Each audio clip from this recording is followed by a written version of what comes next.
Mas muito bem, vamos dar boa noite para todo mundo que está chegando. É um prazer ter todo mundo aqui. Um prazer receber a Lígia mais uma vez para a gente bater um papo. A Lígia, para quem não sabe, ela tem o diagnóstico de TDAH e ela faz o manejo sem medicamento. Ela consegue ter uma qualidade de vida, ter um rendimento adequado com outras estratégias e por isso ninguém melhor do que ela para estar aqui para conversar um pouquinho sobre isso.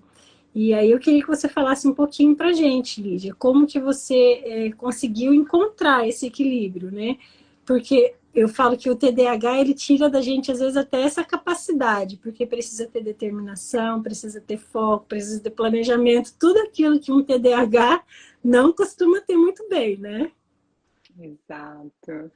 Pois eu estava falando sobre não ser uma opção o medicamento e eu fiz essa tentativa. Para mim não foi uma opção, inclusive outros medicamentos, né, em outras situações que eu precisava, mesmo fármacos simples costumam me dar muito efeito colateral, né? Então, aí eu precisei criar as minhas estratégias. Então, desde pequenininha, eu já tinha essa tendência a ser muito obediente.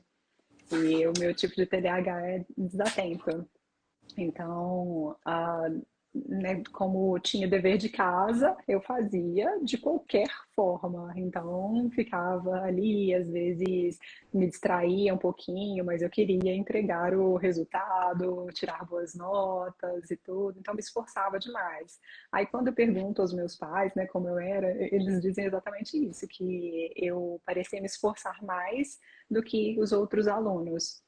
E esse é o prejuízo, né? Então a gente gasta muita energia ali tentando focar, prestar atenção, porque muitas pessoas não sabem, mas a pessoa que tem TDAH tem essa competência, ela pode ter atenção. O problema é que às vezes a gente não consegue ter a percepção do tempo, tem, né, às vezes essas disfunções executivas mesmo que a gente vai cultivando ao longo da vida, elas são um pouco mais dispendiosas, né? O treinamento é um pouco mais dispendioso para quem tem TDAH.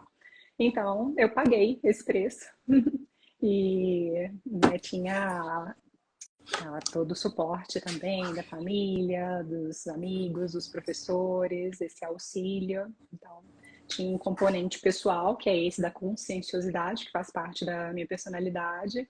E tinha também o tempo disponível, ninguém me pressionava, comia lentamente e as pessoas não me criticavam. Então, foram questões, né, pontos importantes que me ajudaram a cultivar com calma, com tranquilidade no meu tempo essas funções executivas. Com certeza, eu acho que, assim, principalmente na criança, o que a gente vê muito é que, assim, existe muita cobrança, né? A criança, não, você tem que ser mais rápida, vai, só você que não terminou, anda logo. E isso acaba fazendo com que ela fique ainda mais lenta, porque ela fica sob pressão, fica ansiosa, não consegue, perde a motivação, perde o interesse na atividade em si, né? Mas se for feito, como foi no seu caso, né, que seus pais foram bem maleáveis, souberam entender o teu tempo, sempre respeitaram esse seu tempo, você consegue encontrar o seu funcionamento, né? É que às vezes muita pressão acaba dificultando, mas eu vejo às vezes algumas crianças que, assim, apesar de se esforçarem muito, não conseguem, e às vezes o problema não está nelas, está na falta de rotina na casa, na falta do horário de dormir, na falta da rotina para fazer a tarefa, né? Assim, a criança, se ela já não tem essa capacidade, às vezes, de planejamento, de antecipar, então precisa ter um horário fixo, todo dia naquele horário tem que sentar para fazer a tarefa, senão ela às vezes esquece, não é nem por mal. Ela vai se Exato. envolvendo com outras atividades e ela vai esquecer. Então você coloca ali, eu falo assim, mesmo se não tiver tarefa, esse é o horário de sentar e pegar um livro para ler, é o Exato. horário de fazer coisas relacionadas ao estudo, para que isso vire um hábito. Porque se você constrói o hábito, depois é mais fácil seguir, né? O difícil é você pegar quando está tudo caótico e querer ajustar, dá muito trabalho. Quando você tem a criança no início, que você ainda consegue consolidar muita coisa, se começa a fazer de uma maneira adequada, essa criança vai conseguir internalizar muito mais fácil e ela vai desenvolver resiliência, ela vai desenvolver a capacidade mesmo de focar, né, de iniciar e terminar. Então, isso tudo tem que ser trabalhado desde muito pequeno mesmo, né?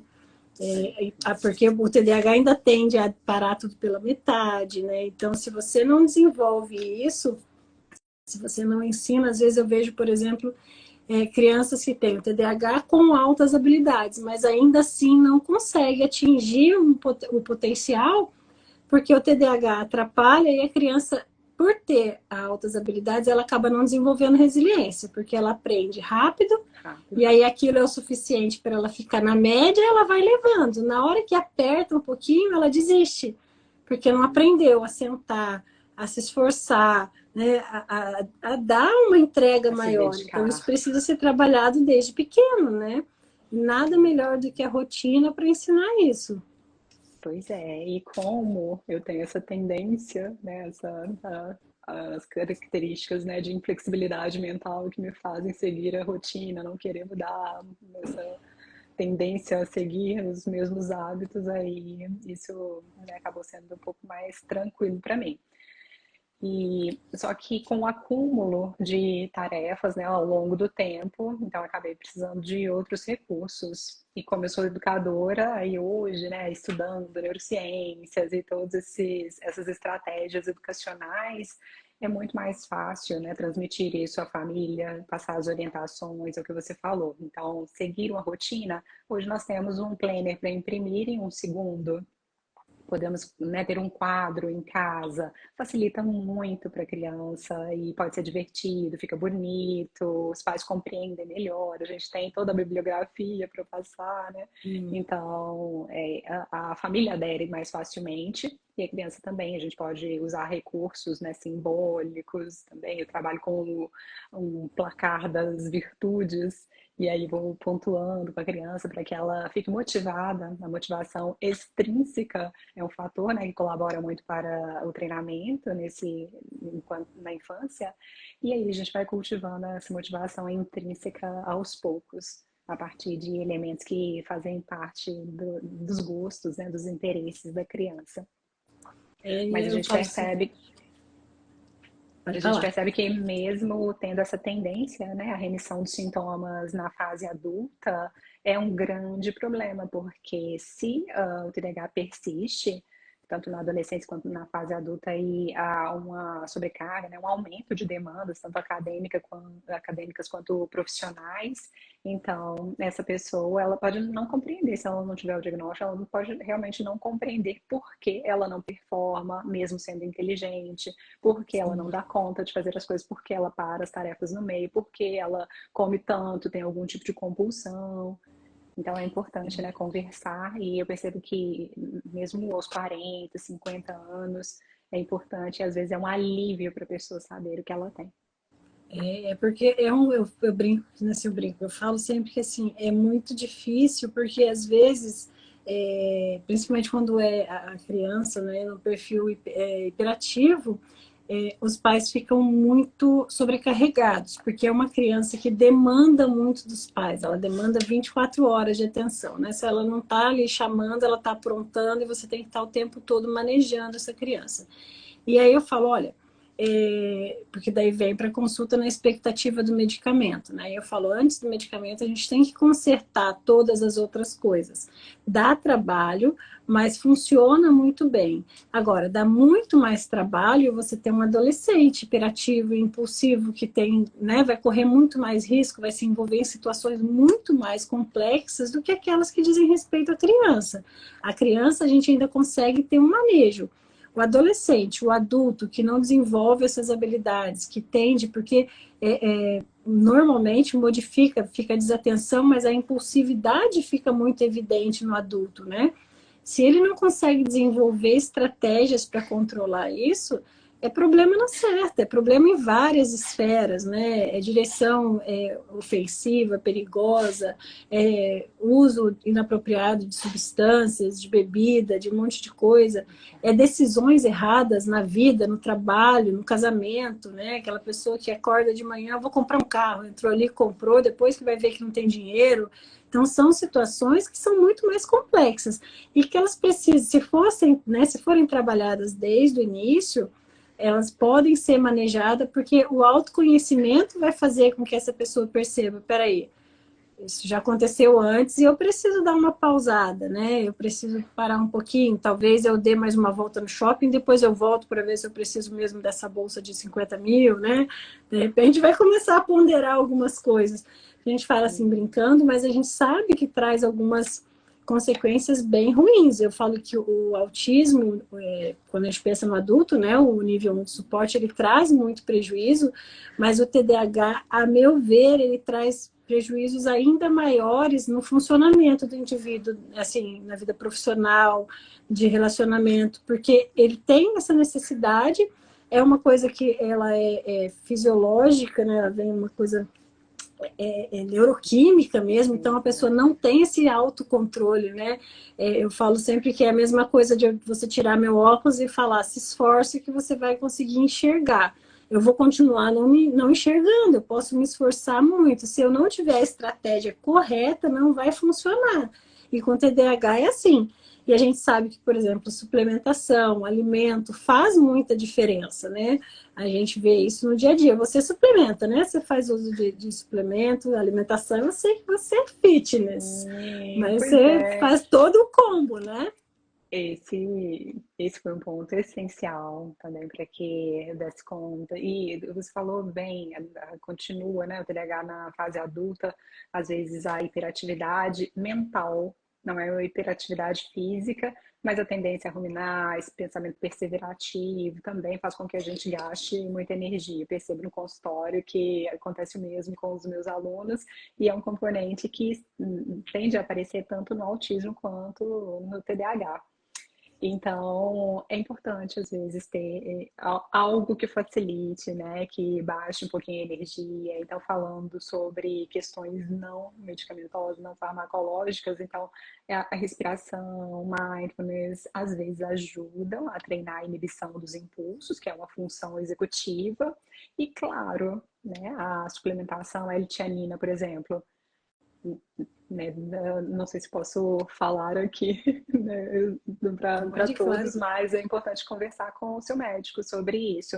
Para mim é um recurso excelente, então em fases em que eu preciso de mais calma, mais tranquilidade, aí eu faço injetável semanalmente. E tem, né, magnésio, a ocitocina, tudo isso, né, melatonina, que ajudam também a dormir, porque outra estratégia fundamental para que a gente esteja, né, com as nossas funções executivas em dia é a higiene do sono, Não né? tem, né? Não Então, tem. O funcionamento cerebral da pessoa que não dorme desiste. Seja qual for o motivo, mesmo uma pessoa neurotípica, a gente sabe que perder uma noite de sono no dia seguinte não tem o mesmo rendimento, né? E para quem tem algum problema, já tem algum transtorno, piora mais ainda, né? E às vezes, principalmente por conta da ansiedade mesmo, e dos próprios sintomas do TDAH, a pessoa acaba evoluindo com insônia, né? Assim, eu falo que a minha mente, ela não desliga nem dormindo. Para eu relaxar, eu relaxo estudando algum assunto aleatório que é para baixar e sair do foco que está me deixando ansiosa. Mas eu não tenho insônia. Nunca tive, graças a Deus. ótimo. Eu sempre durmo, assim, eu falo que se eu encostar, eu durmo. Mesmo eu tendo trabalhado muito tempo à noite, eu tenho um sono bom. A menopausa deu uma bagunçadinha, assim, tornou um pouco mais superficial, fica mais fácil acordar de madrugada, mas eu ainda durmo. Mas eu vejo que muitas pessoas, por conta da ansiedade, acabam perdendo o sono. E aí, no dia seguinte, não tem Ritalina, não tem nada que resolva, porque daí a falta de sono não adianta. Esse cérebro vai ficar embotado, não vai ter condições, né, de raciocinar, de ter a resposta adequada. Então, não existe falar em tratamento do TDAH e mesmo do autismo pela irritabilidade e tudo mais, sem um sono adequado, né? A gente fala para as crianças, mas para os adultos é a mesma coisa, não muda nada, porque às vezes bota as crianças para dormir e aproveita para estudar, vou aproveitar para fazer outra coisa, vai ficar no mesmo jeito, né? Você está me vendo? Aqui deu uma caída agora. Ah, caiu mesmo a minha luz. Acabou a Voltou. luz aí? Acabou. Acabou e Ah, voltou, né? voltou, Pelo agora jeito. voltou. Ótimo. Pois é. E esses apagões, né, eles acontecem às vezes também com a gente por sobrecarga, sobrecarga sensorial, sobrecarga social. Então, um dos pontos, né, outro ponto fundamental é se conhecer, como você disse. Então, para nós que somos profissionais, fazer a psicoeducação com o nosso cliente ajuda muito. Então, mesmo quando há prescrição do medicamento, é justamente para que ele ganhe as competências. O medicamento não vai fazer nada, né? Nenhuma tarefa por ele, não vai entregar o trabalho da escola, o TCC, a monografia, passar no concurso. O medicamento não faz isso. É justamente para que a pessoa consiga, né, acalmar e utilizar as habilidades que ela tem, né, para controlar o Sim. tempo, inibir os impulsos. Eu falo com os meus alunos, a mãe das funções executivas é a inibição dos impulsos, porque é a partir dela que eu consigo guiar a minha atenção para onde realmente é necessário, é a partir dela que eu consigo fazer o planejamento, a organização das tarefas, né, todas as outras funções, manejar as emoções, ter calma para ir dormir no momento certo, né? Resolver problemas, que é outra questão. E para o TDAH, nós temos protocolos, né? Então, no DIV-12, que é o site da APA, Associação Americana de Psicologia, tem lá não é exatamente uma diretriz, né? Mas eles estudam os tratamentos mais eficientes e para o TDAH é um, né? Para outras condições, às vezes tem 5, 3, 4, 10 tratamentos que, né, as pessoas podem escolher lá, mas para TDAH é TCC, então terapia cognitivo-comportamental. A gente precisa compreender como funciona o nosso raciocínio, quais são as nossas crenças, esses pensamentos automáticos que às vezes nos levam para a Nárnia, né? E a partir daí treinar as competências, né, as habilidades e comportamentos mais adaptativos para as nossas aspirações, para conquistar o que a gente deseja, tanto no dia quanto ao final do ano e ao longo da vida. Eu acho que é desenvolver mesmo a habilidade de estar presente, né? Porque a gente, o meu TDAH agora vem um pouco da desatenção, mas sempre foi hiperativo e impulsivo. E hoje eu consigo, né, até pela maturidade, dar uma freada nessa impulsividade, mas existiram alguns momentos em que ela foi bem intensa. E isso é treino, é uma habilidade mesmo que você precisa desenvolver, de você racionalizar qualquer escolha que você vai fazer, perceber, ponderar. Né? Eu ainda tenho muita dificuldade de planejamento, principalmente planejamentos a longo prazo não são comigo, né? Eu falo que vamos combinar para ir para Disney só se for amanhã, se for daqui 2 anos eu não vou ter dinheiro, porque eu não sei guardar dinheiro para esse tempo todo, né? Eu tenho que dizer assim, vamos agora e se vira e paga o boleto depois. Isso ainda é um problema para mim. Mas é porque é uma habilidade que eu realmente não desenvolvi. Porque, por exemplo, para estudar, eu comecei a usar medicamento para o TDAH tem 3 anos. Eu Uhum. nunca o tinha usado.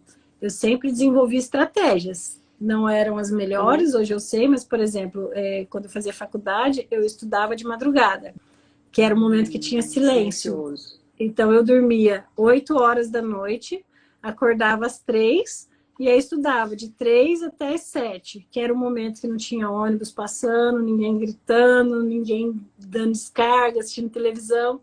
E eu fiz isso por bastante tempo. Outra coisa que eu sempre fiz foi escrever. Eu não sei estudar sem escrever.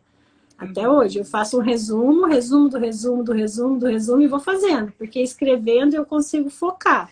É claro que Certo. medicada, né, eu acabei tendo um funcionamento melhor, mas eu sempre desenvolvi estratégias e elas funcionaram.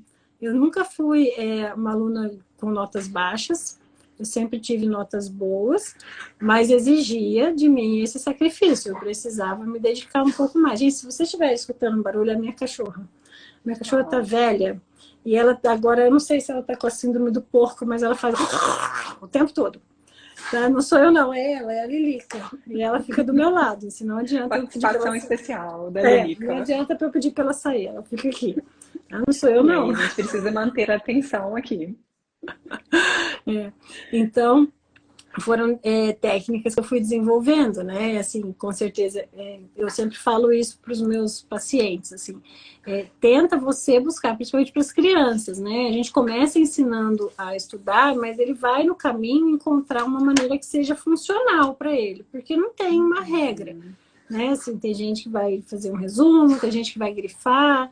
Eu lembro que eu tinha uma amiga que ela pintava quase que a folha inteira. Uma Isso linha era não rosa, outra era adianta. azul, ela ia usando várias cores, cada cor trazia para ela uma mensagem. Funcionava para ela, né? Uhum. Então a gente acaba Mas, desenvolvendo essas técnicas. Elas trazem um pouco de funcionamento mais adequado e facilita bastante, né? Não necessariamente você vê, eu passei a vida inteira sem precisar de medicamento. Para isso funcionou. é, pois é, mas para quem estiver nos assistindo aqui, a amiga da doutora Adriana é uma exceção. Riscar o livro inteiro não costuma ser uma excelente Ela estratégia. pintava e tudo. Eu lembro que um dia o professor fez até uma piada assim.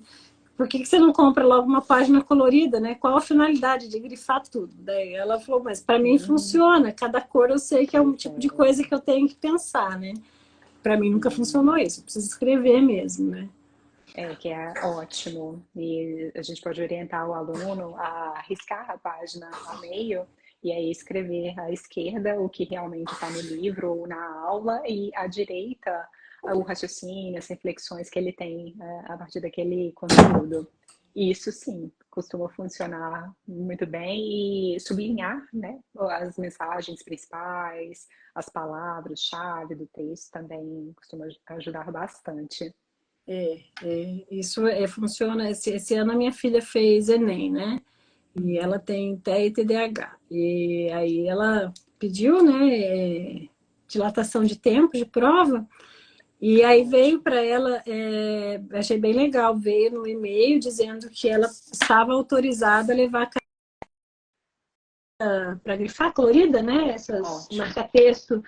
E aí ela fez a prova dela na sala com mais 3 alunos, somente estávamos 4 mais de prova, mas ela pôde usar o marca-texto, o que fez toda a diferença, que ela no ano passado não tinha pedido, não usou, e aí para ela ajudou bastante, né? Que daí marca as palavras-chave, já consegue ter muito mais velocidade no raciocínio, sem Clareza. precisar ler tudo de novo, voltar ali, ela consegue tirar uns insights ali mais facilmente. Acabou Pois funcionando é. bem legal. E isso é uma coisa que muita gente não sabe, mas é um direito, né, de pedir esse tipo de adaptação. As adaptações não são só dentro da sala de aula.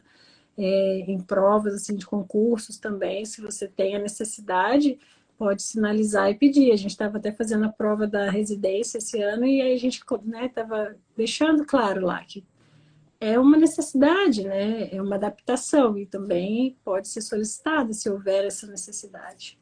Claro, precisa E de é uma laudo, precisa. acomodação, Sim, é tem uma que ter acomodação laudo, super mas. simples E que faz toda a e diferença. bastante efetiva. Exato. Faz Então, toda a essa é a diferença. mensagem. Às vezes, os nossos alunos, né, os clientes, têm dúvidas muito complexas e querem recursos também mirabolantes, mas, na verdade, é o que você disse, fazer a manutenção dessa rotina, encontrar a rotina que realmente combine com os seus objetivos e esse raciocínio notório, né? Então, você como médica, eu como educadora, psicólogo, os professores também podem ensinar esses recursos simples.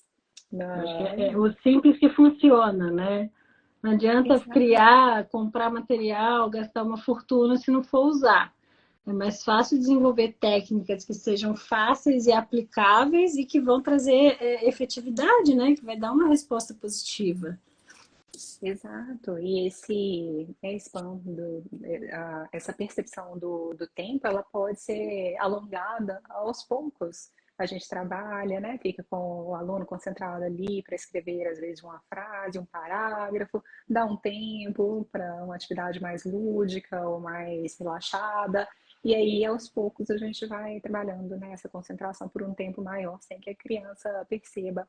Mesma coisa no caso do adulto. Agora, o que eu percebo é que quando há o diagnóstico na fase adulta, a pessoa já sofreu muito Então, que a gente precisa, às vezes, fazer a validação do raciocínio, do sofrimento que a pessoa tem, das dúvidas, né, dos dilemas que ela tem, a gente valida e mostra que existe um caminho a partir dali, vai, né, traçando esse planejamento, pode fazer no papel mesmo um plano e encaminha, né, aos médicos também com esse objetivo mais claro. E costuma ser, né, o resultado costuma ser muito bom e muito rápido.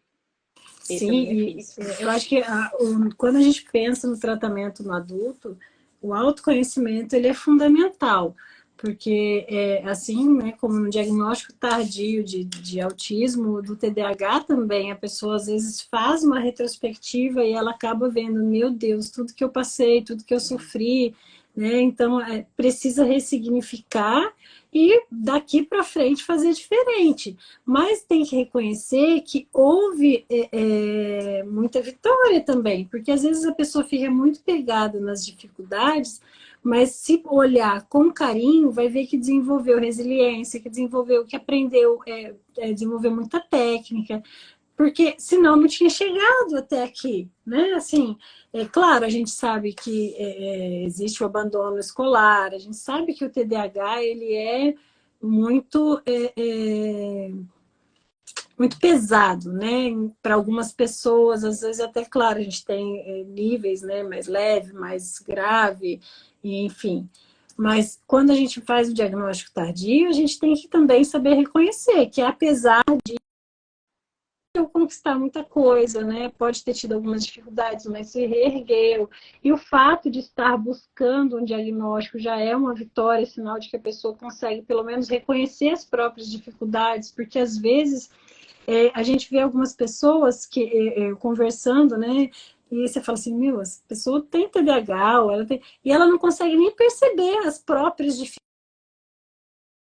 Vem buscando ajuda, ela já está num patamar à frente, ela já tem pelo menos autoconhecimento, ela já sabe das dificuldades e ela já está buscando recursos, né? Então, precisa reconhecer isso, porque senão não consegue fazer nada diferente também, né? Senão você fica muito preso naquilo que não funciona ou não funcionou e não consegue desenvolver novas perspectivas de funcionamento, né?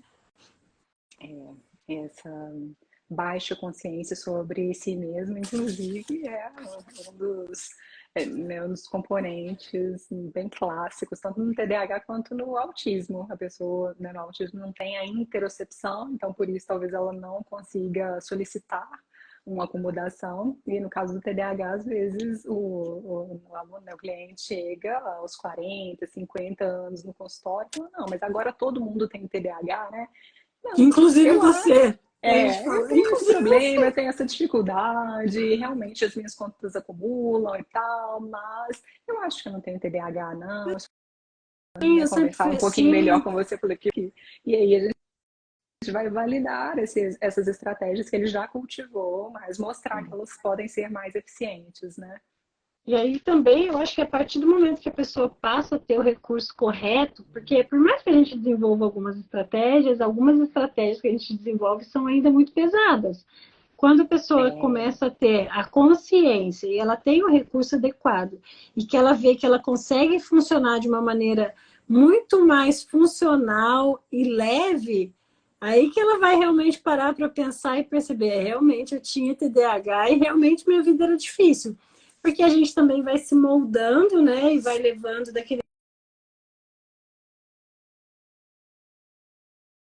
queria ser mais fácil, né? Eu acho que isso é uma coisa que eu vejo muito. Às vezes a pessoa fala assim, nossa, eu nem sabia que eu podia pensar desse jeito, eu nem. E aí você vê que vira mesmo uma chave, a pessoa vê, ó, agora eu consigo ter um funcionamento adequado, né? Mas isso exige, mais uma vez, rotina, sono, atividade física, né? Atividade física não pode faltar, é necessário que tenha atividade física regrada, né? Você faz, né? Você perfeito. nada, por isso que é toda Faço slim. tudo. Mas tem que ter isso em mente, mas a gente percebe que às vezes a tendência é sair dessa rotina, porque a gente tem tantas demandas, tantas coisas acontecem na vida, mas eu falo que é algo inegociável. Então, mesmo que sejam 5 minutinhos, 10 minutinhos, 15 minutinhos, é importante, né, movimentar o corpo, as articulações, oxigenar o cérebro. Eu falo com os meus alunos, né, eu peço para eles pensarem nos 4 elementos da natureza. Então, o sol, né, o fogo, acordar e já iluminar as retinas, porque já, né, configura o nosso cérebro para dormir melhor, então estimula a produção de melatonina à noite, tem a vitamina D também, tantos benefícios, né, do sol, inclusive para as emoções. O segundo componente, me fale. Então vamos falar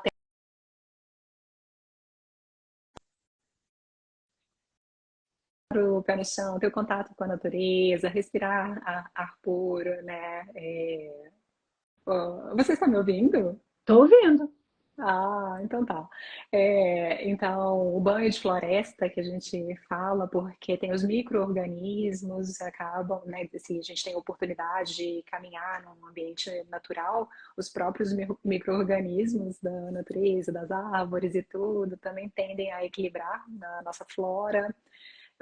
O ar, então, respirar, oxigenar o cérebro, oxigenar todas as células, e a água, né? A água, o sangue que leva todos os nutrientes, não adianta a gente tomar um monte de suplemento, os melhores eletrólitos, se a gente não estiver, né, se a gente não tomar água Se durante o hidrata, né? dia, exato. Aí nada funciona bem. A gente não consegue levar o oxigênio até os nossos neurônios e nem os outros elementos. Então, é importantíssimo. E só esses 4 elementos já fazem que o Fazem. nosso cérebro fique mais equilibrado, né? Os neurotransmissores e todo o corpo, a postura, o músculo, porque hoje em dia a gente sabe, né? Você começou a falar sobre atividade física, então não é um capricho, para manter a postura, fazer reserva cognitiva, porque hoje a gente sabe que músculo é sinônimo de cérebro, de reserva cognitiva. E quem tem TDAH, quem tem autismo também, tende a ter esse declínio cognitivo mais cedo. Mais Então, rápido. está mais propenso à demência. E isso a gente não quer para a nossa vida. Então, para que a gente cultive mais neurônios e para que eles sejam mais efetivos no seu trabalho também, equilibre, né, de forma natural os neurotransmissores e os exercícios. Tudo simples, às vezes a gente vai longe para adquirir esses conhecimentos, né? Quando Djalma é médico, meu marido, e eu o acompanho nos congressos. Foi uma época que eu estava, assim, estava muito cansada e realmente eu falava com ele que o meu cérebro estava funcionando como se estivesse com o freio de mão puxado. Nessa época ele começou a estudar mais para me ajudar, justamente porque o medicamento não era uma opção. E aí a gente foi para Los Angeles, estudamos com o Dr. Mark Hyman, medicina funcional, e conhecemos pessoas maravilhosas, mas, para nossa surpresa, não existia nada, nenhum recurso de outro mundo. É isso. Caminhar, tomar água, respirar, meditar se possível, ter contato com a natureza, quem mora perto da praia, se puder tomar um banho de mar, colocar o pé no chão, tudo isso realmente ajuda. E aí, claro, não é só para ser natureba, é para treinar melhor as nossas funções executivas e, Mas você né, sabe da que melhor maneira possível. aí você está falando, né, respirar, e as pessoas às vezes acham assim, gente, mas isso é uma coisa óbvia. Não é óbvio, não, porque eu fui fazer uma vez aquele low pressure, LPF lá, não sei o que, Sim. abdômen negativo lá, e aí a fisioterapeuta dizia para mim, respira fundo, e aí eu respirava no que eu achava que era respirar. E ela falava, não, você está respirando tudo errado. Só E aí aqui. ela começou com a técnica de respiração ali, e aí eu comecei, no primeiro momento, eu fiquei até tonta, acho que o meu cérebro nunca estava tanto tempo sem oxigênio assim que chegou, né? E depois eu fui começando a ficar mais consciente. E a gente tende, no decorrer do dia, a superficializar a respiração mesmo. Então parece uma coisa óbvia, mas não é óbvio. A gente não respira adequadamente, principalmente principalmente quando está estressado, quando está na correria, quando está ansioso. E isso vai problemas. Então, quando você fala, vai tomar sol, gente, deficiência de vitamina D é uma pandemia, eu acho, agora, né? As pessoas não tomam sol, não toleram ficar no sol mais. Contato com a natureza, gente, é fundamental. É natural, é automático, o batimento cardíaco baixa, não tem como, você consegue diminuir o estresse com coisas gigantes, né? A base da saúde, isso.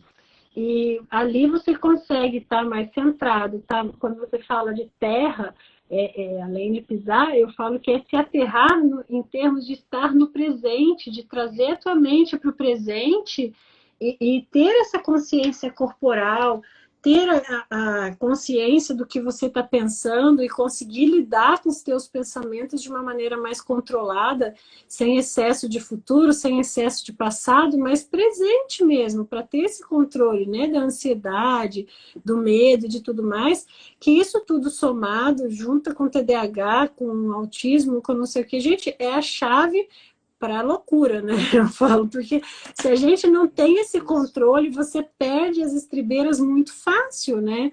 A nossa vida, ela é corrida, todo mundo tem trabalho, casa e tudo mais. Então, a gente precisa desenvolver a habilidade de estar presente mesmo quando as coisas estão caóticas, senão a gente se entrega, se deixa levar e aí depois é difícil, né? E não deixar que as coisas fiquem caóticas, se a gente puder, né? Então, dos meus aprendizados durante a vida foi esse, porque também tenho essa dificuldade, né? Baixa interocepção. Então, na adolescência, eu comecei a desmaiar muitas vezes, colégio militar, às vezes uma formatura importante, Tamar Franco falando, e Lígia caía desmaiada. E o sargento me dizia, tinha uma pessoa que ficava lá por minha conta para me ajudar, né? Se eu precisasse. E ele falava, Lígia, mas você tem que me avisar que você vai desmaiar. E em outras situações também, o Djalma me dizia, Lígia, mas me fala antes, porque eu te ajudo. Mas eu não tinha essa interocepção, não tinha essa percepção do que estava acontecendo antes. Então, se a gente for trabalhando essa a percepção, que é uma atenção, às vezes a nossa atenção é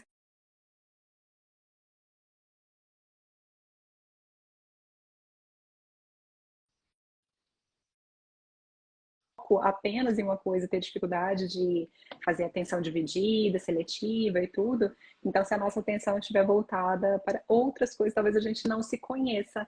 E aí, é claro que a gente vai acumulando demandas, acumulando tarefas, acumulando os pensamentos e deixa que a vida fique caótica. Então, se a gente conseguir colocar, né, que é a inibição dos impulsos, se conseguir fazer essa psicoeducação bem feita e anotar o que é relevante, o que combina comigo, aí então vem mais facilmente, os sims que realmente combinam com a sua identidade, e a gente evita essas situações de caos tão frequentes. É verdade. Eu acho que o segredo está em aprender aquilo que é estritamente necessário, aquilo que é prioritário. Porque a gente tem muita dificuldade, às vezes, de definir as prioridades mesmo, né? Então, você vai abraçando tudo. Você faz, você quer, quero, você dá... E aí, quando você para ver, você está sobrecarregada.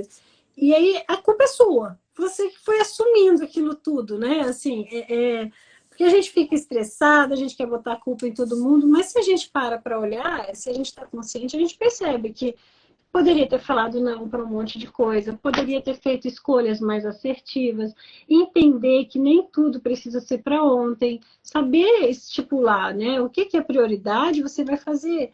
Se pode esperar, vai esperar um pouquinho. Se não precisa, né? Se pode ficar para outra pessoa fazer, delegar, aprender a delegar algumas coisas, porque a gente às vezes tende muito ao perfeccionismo, achar que perfeccionista tem uma dificuldade tremenda em delegar. Tenho trabalhado isso, tenho tentado Temos desenvolver. trabalhado isso. Tem, porque senão a gente não consegue, né? Assim, cheia, né, de coisas, você não pode abraçar tudo. E delegar faz parte, né? Você precisa dar ao outro também o seu voto de confiança. E isso já diminui muito o peso. Né? A gente faz isso com tudo. A gente quer continuar sendo a dona da casa, a mãe, a funcionária, a isso, aquilo, a mulher, a namorada, e nananana. E isso, uma hora, sobrecarrega. Então, a gente precisa estabelecer prioridades. Eu falo sempre que é assim, é igual o equilibrista com os pratos que está rodando. Ele não bate, ele não controla todos ao mesmo tempo. Ele mantém girando, mas ele foca naquilo, no prato que está parando. Esse aqui requer minha prioridade agora, é aqui que eu vou. Depois eu passo para o outro, depois eu passo para o outro, depois eu volto nesse. E a gente precisa desenvolver essa habilidade também.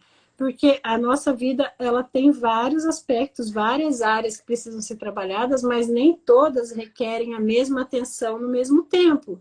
Né? Tem momentos da vida que você cuida mais do profissional, tem momentos da vida que você cuida mais do pessoal, você cuida de todos o tempo todo, mas em alguns momentos, algumas áreas requerem um pouco mais de atenção e a gente precisa começar a identificar quais são, porque senão a gente não consegue, né? Assim, vai se sufocando, vai se cobrando demais, daí vem aquele cansaço que nunca né, que nunca finda, você pode dormir à vontade, você acorda morta, porque tá sempre sobrecarregada. Então, você, né, a gente conversou da última vez, você disse que tinha dado uma desacelerada na sua vida em termos de atendimento, e que estava super bem para você. E isso é uma coisa que muitas pessoas têm dificuldade de fazer. Às vezes trabalha demais, eu falo que assim, trabalha demais para ter o mesmo resultado que se estivesse trabalhando menos. Porque a pessoa não consegue ter qualidade. Né? Se você consegue focar, ter muito mais rendimento. E aí a gente quer trabalhar muito, apagar incêndio, e fica só apagando incêndio, e não vê o resultado, né?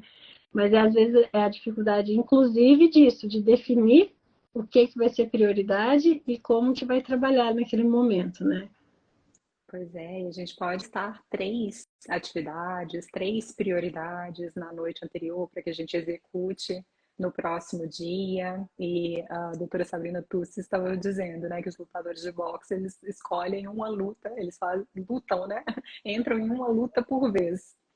E são atletas de alto rendimento.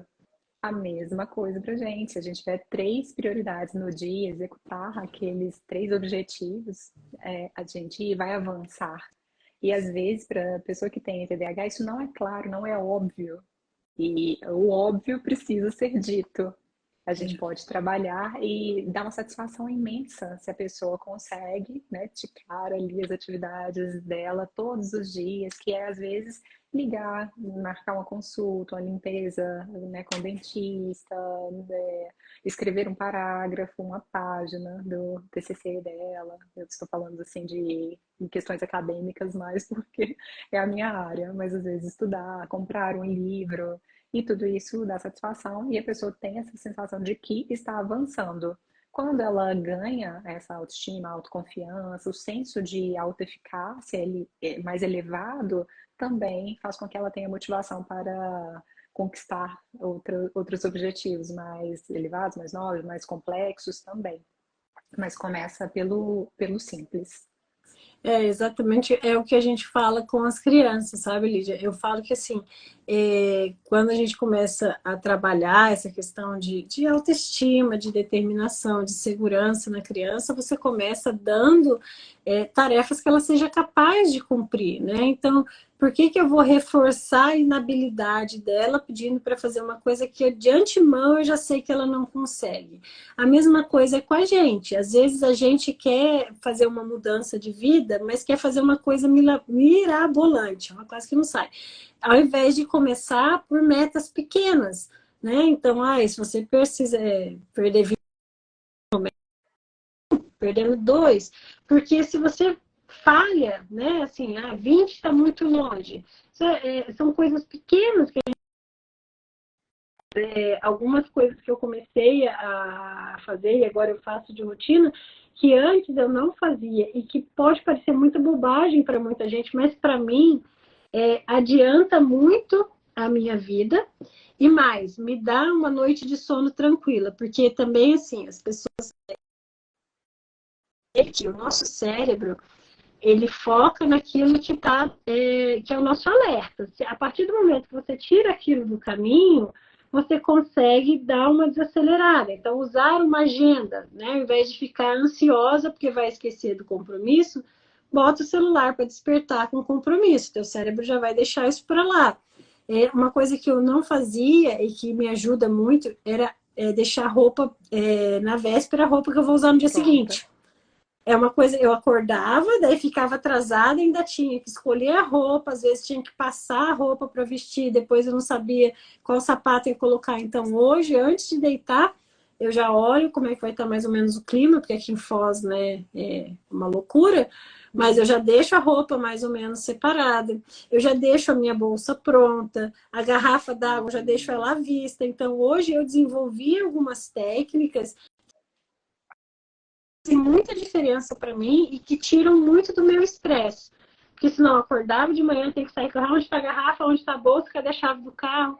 Chave do carro, só deixo no mesmo lugar.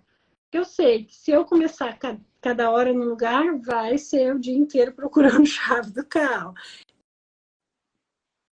Fazer alguns ajustes pequenos que trazem mais leveza para o nosso dia a dia, né? Dona de casa, vai cozinhar, tenta deixar um cardápio preparado. Uma coisa que eu fazia muito era ir para o mercado sem lista. A chave do estresse, porque eu voltava com metade das coisas, trazia o que eu não precisava, o que eu precisava, que eu tinha ido buscar, eu não trazia.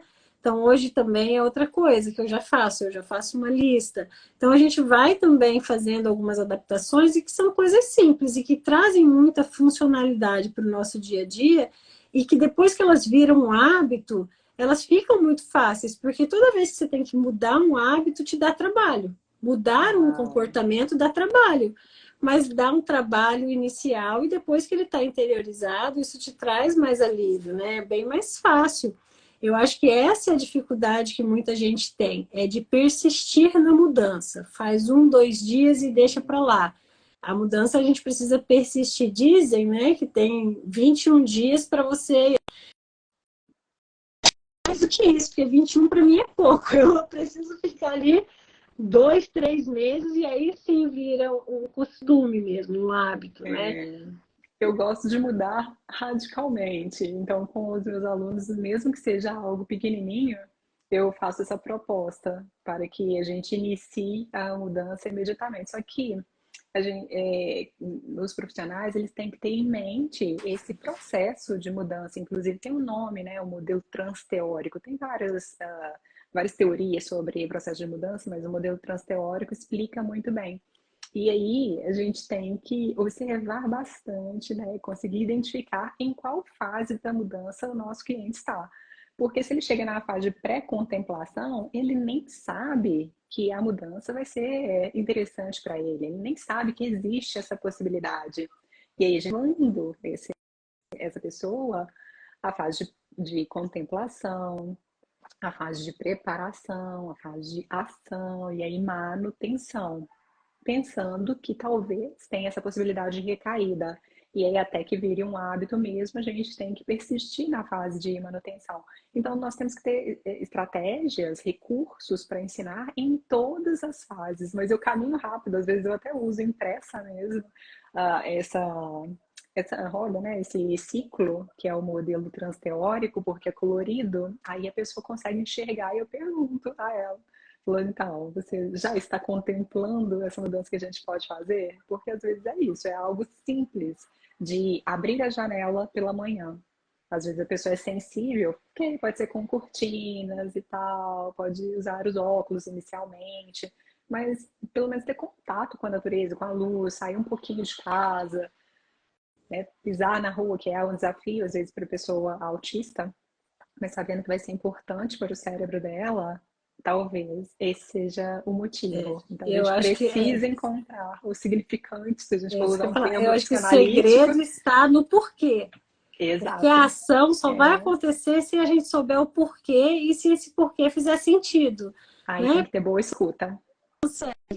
Precisa falar entender o porquê, ver um motivo, ver uma vantagem nesse porquê para ter uma motivação, né? E aí, às vezes, a dificuldade a pessoa tem até de entender qual é essa motivação. Porque não é fazer por fazer. Isso tem que estar agregando algo na sua vida, senão você não consegue persistir mesmo. E aí ainda tem uma questão que você falou, né? Que assim, às vezes já sabe que a pessoa pode ter uma recaída. O TDAH tem muita recaída, chutar o balde e já falar, quer saber, então não faço mais nada, né? Aí é que tem que ter uma técnica muito boa para poder recomeçar, né? Que eu, pelo menos, assim, até é igual dieta. Ou eu faço 100% ou eu vou comer logo uma maracanã sozinha, né? Eu já como logo uma pizza inteira. É uma... Eu ia perguntar o que é Maracanã, mas imaginei que fosse algo É que no Rio proibido. a gente chama pizza gigante de pizza Maracanã. Quem é do Rio deve ter entendido. É uma pizza gigante, assim. Ou faz a dieta ou já quero comer uma coisa que tem que estar sempre racionalizando. Caderninho, assim, com as nossas regras, as nossas listinhas adaptativas já programadas. Era isso que eu ia Então, te que a gente perguntar. veja Como que todos você os dias. faz uma técnica que consiga ajudar a pessoa a se manter? Principalmente quando a gente fala de um TDAH mais impulsivo, onde seguir as coisas pode não ser tão fácil, né? Porque, claro, tem técnicas para isso, eu as desconheço, mas com certeza deve ter muitas, né? E em todos os casos, né? Tanto no DH quanto no autismo e outras condições, a gente percebe que enriquecer a identidade, então construir capital identitário, às vezes a pessoa está muito preocupada em construir capital financeiro, né? Monetário. E aí a gente precisa indicar, precisa mostrar que o capital identitário, cultivar a si mesmo, né, com cultura, idiomas, algo que seja significativo para a pessoa, faz total diferença. E aí esses hábitos, eles sustentam as aspirações. Então, para ter energia, para ter foco, disciplina, tudo isso é que vai levar a pessoa a cultivar o que ela queira. Eu estou me lembrando de um caso aqui, um rapaz fantástico, uma pessoa incrível, e ele estava me contando que em Belo Horizonte, no mundo inteiro, né? Mas no caso aqui de Belo Horizonte, que tem desertos culturais, desertos literários. E ele, muito culto, né, formado em sociologia, então ele pensou em ajudar as pessoas. E ele foi me contando a história, qual era o projeto dele, e mostrando que era uma dificuldade tirar o projeto do papel. Aí eu ouvindo, achando tudo maravilhoso, né? Aquela ideia incrível e que realmente iria ajudar a população. E aí eu falei com ele, então você está construindo oásis literários. E para ele, assim, tocou no coração imediatamente. E a partir dessa conversa, ele teve vontade de se esforçar, de procurar o médico, de buscar recursos, tanto não farmacológicos quanto farmacológicos, para que ele se mantivesse atento e conseguisse produzir. Então, é isso, ele percebeu que a energia que ele gastava estando ocupado o dia inteiro poderia ser, né, mais bem Direcionada. aproveitada se ele tivesse esse objetivo. Então, a princípio, o objetivo foi organizar os pensamentos para executar nada. O objetivo era só, né, desembolar esse novelo e observar quais eram as ideias, né, alinhar as etapas, planejar. E aí é que ele deu o primeiro passo. E ele se surpreendeu, falou assim: então é isso. E foi me contando, né? Lígia, que bom, agora eu sinto que eu estou vivendo, que eu estou produzindo e que Sim. está colaborando. Quer dizer, foi um projeto incrível e às vezes é isso mesmo. É a psicoeducação, tirar a culpa, rebaixar, porque às vezes a pessoa já viveu muita frustração ao longo da vida. Então a gente rebaixa a culpa e mostra as possibilidades E para que a aí, eu, pessoa assim, consiga. a pessoa com TDAH, ela tem muito essa questão de fazer vários projetos ao mesmo tempo, tem, né, um potencial ou finalizar por não ter essa visão mesmo, né? De você estabelecer as prioridades, de você alinhar as coisas e começar a executar. Porque você vê o projeto final, mas você precisa ver as etapas e construir essas etapas. E muitas vezes a pessoa com TDAH ela não tem essa habilidade, né? E aí precisa de um recurso mais que possa guiar nesse processo. Porque eu vejo, por exemplo, eu tenho pessoas, né, que eu conheço que têm TDAH e tem muito medo de se medicar, de usar alguma coisa e perder o potencial criativo. E eu falo Uhum. assim, olha, não vai perder o potencial criativo, você vai organizar a sua criação, porque o potencial criativo não está relacionado ao TDAH, está relacionado a você, a sua capacidade, a sua inteligência. Agora, determinar a criação, estabelecer os processos está sendo atrapalhado pelo TDAH. E se você consegue conduzir isso, né, se ajustar, o que é seu, que vai continuar existindo, ele vai florescer muito mais, porque você vai conseguir finalizar, porque tem 1000 projetos, começa 1000, mas termina 100, porque 900 ficam para trás no meio do caminho, né? Então, tem essa Uhum. questão, e precisa buscar recursos, né? A gente está falando aqui de meios não medicativos. Em alguns casos, a gente tem a indicação do medicamento, e o medicamento também tem o seu benefício, tem o seu momento oportuno de ser usado, mas o ideal não ficar sem buscar aquilo que funciona para você e buscar qualidade de vida e entender que você tem como funcionar de uma maneira muito mais produtiva, muito mais leve, com mais resolutividade, né? Precisa confiar no seu médico. Eu, às vezes, atendo pessoas de fora do país e, sobretudo nos Estados Unidos, é fácil de manipular, reduzir doses. E, às vezes, a pessoa para de tomar o medicamento, né, o Adderall, por exemplo, porque, às vezes, ela está tomando muito tarde e aí atrapalha o sono, a anorexia, só vai emagrecendo. Ela fala, não, não é para mim, pronto, acabou e deixa de tomar. Abandona o tratamento por conta própria. E aí a gente, que é profissional, precisa esclarecer isso, né, para o cliente e informar que, bom, talvez você esteja tomando no horário, né, não próprio e talvez possa reduzir a dose, oferecer as possibilidades e pedir para que a pessoa retorne ao médico. E costuma ser maravilhoso também ter resultados, né? Tem resultados rápidos se a pessoa consegue encontrar aquele jeito, né? O próprio jeito, personalizar o tratamento dela. Então é uma responsabilidade tanto de quem está acompanhando quanto do próprio cliente pensar sobre isso. E para É, crianças, desculpa. é uma parceria, né? O Sim. tratamento ele é uma com aquilo que é parte do nosso conhecimento, mas quem vai executar é o paciente. Então, o paciente tem que estar de acordo, ele tem que entender todo o processo, ele tem que comprar a ideia, né? Não adianta eu falar que ele vai usar o medicamento e ele sair do lado de fora e falar, não quero, não queria remédio, ela não me deu outra opção. É uma parceria, é uma construção. E aí porque, primeiro, assim, a questão do medicamento mesmo. Nós temos diversas classes de medicamento, não necessariamente vai ser só aquele. Existem medicamentos que funcionam de maneira diferente, alguns funcionam para um, alguns funcionam para outro, né? Mas nenhum medicamento resolve 100% se a pessoa não estiver disposta a fazer toda essa outra parte que a gente está falando aqui. Não tem medicamento milagroso. Vou tomar que não tá. Ela vai ser boa parte do tratamento, mas existe aquela parte que é da gente, a gente tem que fazer. Essa sempre vai existir. Você escolhendo tomar remédio ou não, isso que a gente está conversando aqui é a base do tratamento. Sim, Alimentação, sim. sono, atividade física, organização de rotina, né, autoconhecimento, isso é a base do tratamento.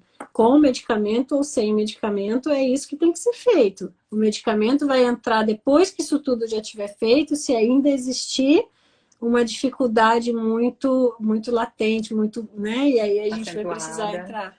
E às Mas vezes para que a pessoa consiga iniciar, planejar, isso é né? uma coisa que eu Conseguir faço isso. também. Às vezes a gente inicia o medicamento para que essa pessoa tenha condições de estabelecer isso tudo que a gente está falando, porque às vezes ela está muito desorganizada mesmo, E aí ela consegue começar a alinhar, e aí chega um momento que a gente vê, bom, agora a gente pode começar a retirar o medicamento, porque você já está andando sozinha, né? Então tudo isso tem que Sim, ser conversado. O medicamento, ele tem a hora de iniciar e a hora de terminar, não é que vai usar a vida inteira. Não, não é precisa ser essa a indicação. reavaliado Algumas sempre. pessoas podem precisar, a minoria da minoria. A maior parte precisa em momentos pontuais da vida, quando está com algumas, né, assim, principalmente o adulto, quando está num projeto maior, quando a vida está dando uma mexida ali para voltar, né, tá readaptando alguma coisa, pode ser que precise. Mas a gente, tendo uma vida estável, você se faz toda essa parte que é um funcionamento, não tem necessidade de ficar com medicamento o tempo todo, né? E para crianças, mesmo quando estão medicadas, né, medicadas ou não, para o treinamento de função, recomenda também. Eu falei, então, né, a atividade que é natural, espontânea ali, né, tem a rotina e tem a coreografia. Então, essa sequência de passos também treina o cérebrozinho da criança para fazer sequências de outras coisas, né, de outras atividades. Então, trabalha a disciplina, a paciência, a perseverança, sabe? Que trabalha ali a coreografia durante um ano para fazer uma apresentação em dezembro, novembro. Então, ajuda muito. Artes marciais da mesma Isso que forma, eu falar, porque artes trabalha a marciais, inibição, trabalha a inibição dos impulsos, cada um tem a sua vez, aprende né, como fala, movimento, né, uma ciência também, deixando mais complexo os movimentos. Então, todas essas atividades que podem ser da vida real, elas ajudam a treinar as funções executivas. E nós temos que lembrar que as funções executivas, elas não nascem prontas. Inclusive, o córtex pré-frontal, ele vai ficar maduro lá pelos 25 anos, né? Se e somente se houver esse treinamento. Então, o que as exatamente. crianças fazem quando a gente observa que a criança é comportadinha, parece ser organizada e parece planejar, raciocinar, ter inibição dos impulsos, ela está modelando o ambiente. É importante ter também essa orientação à educação parental, Eu para falo que muito o isso, ambiente que esteja se limpo, a ordenado. família não consegue, às vezes, estabelecer regras claras para essa criança, uma rotina adequada, e aí a criança, ela está experimentando ainda, ela está desenvolvendo essas habilidades, ela fica perdida, ela fica sem saber realmente. Então eu falo, olha, regras claras, né? Não pode ser hoje pode, amanhã não pode, hoje é nesse horário, amanhã no outro horário, porque a criança, ela, independente se ela tem desenvolvida, ela precisa que nós adultos geremos essa segurança para ela. A gente desenvolve isso para que ela se sinta segura, que ela encontre o adequado dela até o momento que ela vai ter recursos para desenvolver sozinha Exato. isso, né? E às vezes as famílias não conseguem fazer isso, sabe, Olívia? A gente recebe às vezes algumas crianças que vêm com eu acho que é TDAH, ou eu acho que é isso, eu acho que é aquilo. E quando você vai ver, não, assim, pode até ser, mas tem tanto ruído, tem tantas outras coisas que a gente fala, não, primeiro a gente tem que fazer uma limpeza nisso tudo, começar a ajustar a rotina, começar a trabalhar disciplina com essa criança, ter regras claras, todo mundo falando a mesma língua, ensinar, a criança só aprende aquilo que é ensinado, né? Ela vai observar, mas se você não está ensinando nada, não tem como exigir que ela desenvolva sozinha algumas habilidades, para ir depois pensar, porque às vezes, hoje em dia, a gente recebe para consulta, às vezes a criança com 3 anos, eu acho que ele tem TDAH, eu acho que ele é hiperativo. Eu falo, gente, mas qual criança de 2 anos e meio, 3 anos que não é bagunceiro? Ele não tem a capacidade ainda, e como ele vive no caos, porque tá cada um cuidando da própria vida, e a criança dorme na hora que quer, acorda na hora que quer, come se quiser comer, tá agarrado no tablet. É difícil que essa criança tenha um comportamento mais ajustado, né? As pessoas ainda têm a expectativa daquelas crianças que viviam numa realidade completamente diferente, né? Então não dá para comparar. Eu falo, olha, 3 anos não se fala em TDAH, a não ser que seja uma coisa muito fora do padrão, né? Tipo, o moleque é o tais, tá terrível, ninguém tá suportando. Mesmo assim, a gente vai pensar em várias outras coisas para chegar no TDAH, né? Então, é E importante. de qualquer forma, a gente faz um rastreio com os pais, porque se eles estão Sempre. tendo tanta dificuldade para se organizar, quem sabe eles é que É, têm não, o aí pensando TDAH. na parte genética, né? Você já vai voltando e já você fala, bom, os É, pais provavelmente são TDAH, não estão conseguindo inserir uma rotina para essa manejar, criança, a criança já tinha um pezinho no TDAH, também já está se desregulando. apresentou Isso mais também cedo. acontece, né? Às vezes você vai ver que é o caos, mas é o caos para todo mundo, porque às vezes Sim. um dos pais, ou até os dois, às vezes tem já Uhum. também, e eles não conseguem encontrar um funcionamento adequado para a família. E a criança é o reflexo disso, não tem como ela ser diferente, né? Aí você fala, bom, tudo bem, a gente vai tratar a criança depois. Vamos começar tratando os pais, resolvendo aqui para ver o que vai sobrar na criança no final das contas, né? Por isso que a escuta precisa ser muito atenta, a gente precisa ter todo cuidado, eu sempre falo quando estou em supervisão, precisa ter muito cuidado tanto para um diagnóstico quanto para refutar. Sim, exatamente. Nem tudo, eu falo que assim, existe uma tendência muito grande a patologizar tudo hoje, nem tudo é patológico, mas quando é, também a gente não pode ignorar, né? Não pode nem muito para lá, nem muito para cá. Não dá para dar um diagnóstico só, pá, 5 minutos, sem explorar todas as possibilidades. Às vezes não precisa nem ter pressa em fazer um diagnóstico. Um diagnóstico de TDAH numa Sim, criança de 3 anos não faz diferença nenhuma. Ninguém vai medicar essa criança a princípio ali com, né? Vai fazer a intervenção comportamental, ambiental mesmo. Então, começa por essas o que vai sobrar, se vai ficar realmente, se a criança vai continuar, porque às vezes a gente faz mídia e 3, 4 meses depois volta outra criança. A criança é outra, a partir do momento. exato. Porque existem algumas coisas que antigamente parecia que era muito óbvio para as mães, mas que hoje em dia já não é tão óbvio, não. Existem mulheres que, assim, não entendem, não por não querer fazer, mas às vezes não entender mesmo a importância da rotina para a criança. Porque não tem irmãos, não cuidou do sobrinho, não cuidou, não de uma criança, né? A gente tem as famílias cada vez menores, às vezes são mulheres que foram já filhas únicas, não tiveram essa oportunidade. E aí, às vezes, a gente precisa ensinar o básico mesmo. Que a criança precisa dormir cedo, e não é porque eu quero que a criança vai dormir para casa ficar em silêncio, não, é porque ela tem a necessidade de dormir uma quantidade de horas Uhum. maior, que a criança precisa comer adequadamente, porque se falta nutrientes, se falta anemia, por exemplo, pode simular um TDAH, a criança pode ter um monte de É, sintomas. Ela é, sim, a criança, ela é B12, falta de B12, um monte de coisa pode uhum. dar, né? E ela é um termômetrozinho muito fino.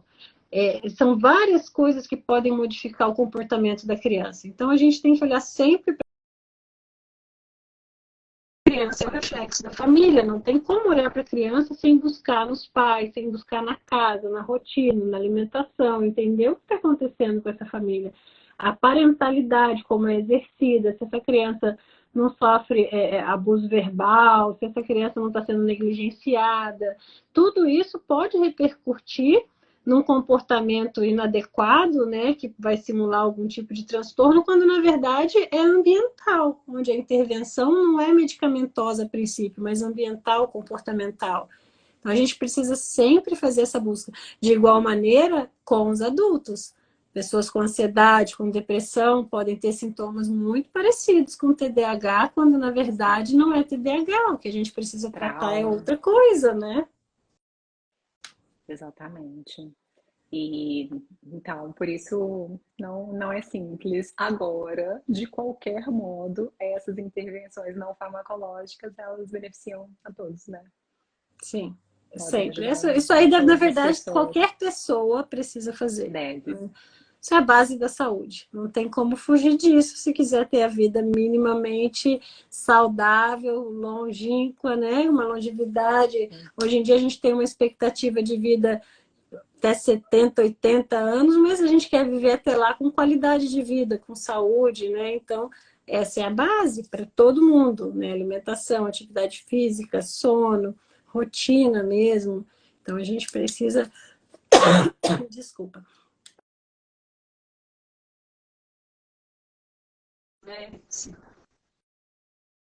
Essas mitocôndrias. É verdade. Lígia, muito obrigada. Foi um prazer conversar com você mais uma vez, uma alegria estar aqui contigo. Eu acho que foi um bate-papo bem gostoso, a gente abordou muita coisa legal e falar com você é sempre uma delícia, né? Eu que Agradeço mesmo. agradeço. Igualmente, doutora Adriana. Bom estar aqui com vocês hoje. Espero que todos tenham uma linda noite de sono para acordar amanhã bem animado, desperto e para iluminar as retinas logo cedo, tomar um banho de floresta. Oh, que delícia. Gente, muito obrigada a todos. Eu vou deixar a live salva e agradeço a todos vocês que ficaram aqui. Lígia, um beijo, fica com Deus e depois a gente conversa mais um bocado. Excelente, temos muito assunto. Verdade, isso é verdade, sempre. Tchau, tchau, Tchau, tchau, querido. gente. Muito obrigada pelas mensagens. Eu que agradeço.